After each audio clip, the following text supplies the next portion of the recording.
read in the book of Daniel, chapter 6, verse 23. When Daniel was lifted from the den, no wound was found on him, because he had trusted in God. मेरे प्रिय दर्शकों, प्रभु यीशु के सामर्थी नाम में आप सभी को जय मसीह की।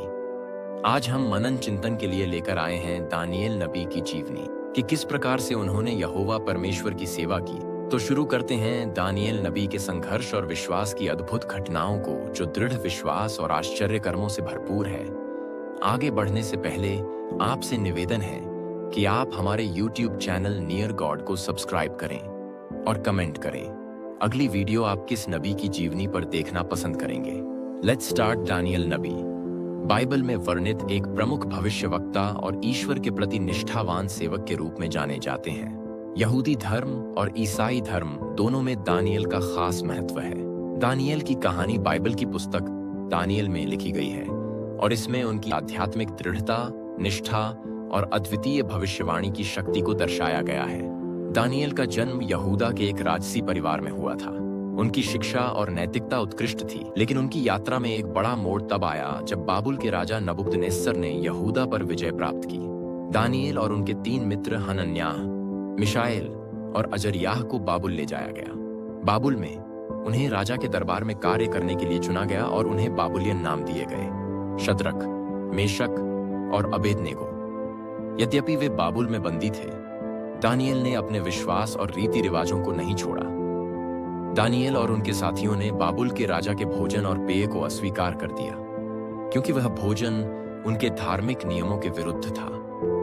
उन्होंने केवल शाकाहारी भोजन और जल ही ग्रहण किया और ईश्वर ने उन्हें स्वस्थ और बलशाली बनाए रखा। उनकी इस परीक्षा ने उनकी निष्ठा को साबित किया और बाबुल के दरबार में उनकी प्रतिष्ठा बढ़ी। दानिएल की एक विशेष शक्ति थी, वह सपनों को समझ सकते थे। एक बार राजा नबूकदनेस्सर ने एक अजीब सपना देखा जो उन्हें परेशान कर रहा था। राजा के सभी विद्वान, जादूगर और तांत्रिक उसे नहीं समझा पाए। दानिएल ने ईश्वर की मदद से न केवल उस सपने का अर्थ बताया, बल्कि यह भी बताया कि राजा ने क्या सपना देखा था। इस भविष्यवाणी ने राजा को चकित कर दिया और उसने दानिएल को बड़ा सम्मान और अधिकार प्रदान किया। दानिएल ने बाबुल साम्राज्य, मेडो पर्शियन साम्राज्य, यूनानी साम्राज्य और रोमन साम्राज्य के उदय और पतन के बारे में भविष्यवाणी की थी। उनकी भविष्यवाणियों को बाइबल में महत्वपूर्ण माना जाता है और आज भी अध्ययन किया जाता है। दानिएल की भविष्यवाणी के अनुसार एक अनंत राज्य की स्थापना होगी, जिसमें शांति और न्याय का राज होगा। दानिएल का सबसे प्रसिद्ध घटनाक्रम उस समय हुआ जब उन्होंने मूर्ति पूजा करने का आदेश अस्वीकार कर दिया।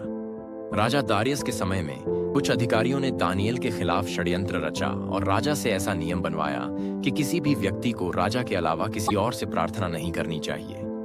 दानिएल ने इस नियम का पालन नहीं किया और नियमित रूप से ईश्वर की प्रार्थना करते रहे। इसके लिए उन्हें सिंहों की गुफा में फेंक दिया गया। ईश्वर ने सिंहों का मुंह बंद कर दिया और दानिएल को कोई नुकसान नहीं हुआ। यह चमत्कार दानिएल की ईश्वर में गहरी आस्था का प्रतीक बन गया और राजा ने दानिएल के ईश्वर में विश्वास को स्वीकार किया। हमारी अगली वीडियो एजेकिएल नबी की जीवनी पर आधारित है। एजेकिएल नबी के बारे में विस्तृत जानकारी पाने हेतु सब्सक्राइब करें हमारे YouTube चैनल नियर गॉड को। धन्यवाद। दानिएल ने अपने जीवन के अंतिम वर्षों में कई और भविष्यवाणियां की। उनकी भविष्यवाणियां धार्मिक और राजनीतिक घटनाओं पर आधारित थीं, जो ईश्वर की योजना का हिस्सा थीं।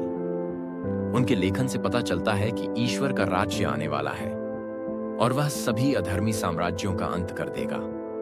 उनकी भविष्यवाणियां समय के साथ साथ और अधिक प्रभावशाली मानी जाती हैं और आज भी धार्मिक विद्वानों द्वारा अध्ययन की जाती हैं।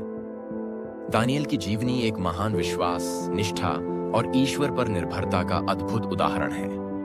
उनका जीवन इस बात का सबूत है कि सच्ची आस्था से बड़े खतरों का सामना किया जा सकता है। बाइबल में दानिएल की भविष्यवाणियों को अंत समय की घटनाओं के संदर्भ में देखा जाता है और उनकी शिक्षाएं उन सभी के लिए प्रेरणा बनी रहती हैं जो ईश्वर के प्रति विश्वास और समर्पण रखते हैं। दानिएल का जीवन हमें सिखाता है कि जब हम पूरी निष्ठा से अपने विश्वास पर कायम रहते हैं तो ईश्वर हमें बचाने के लिए सदैव हमारे साथ होते हैं।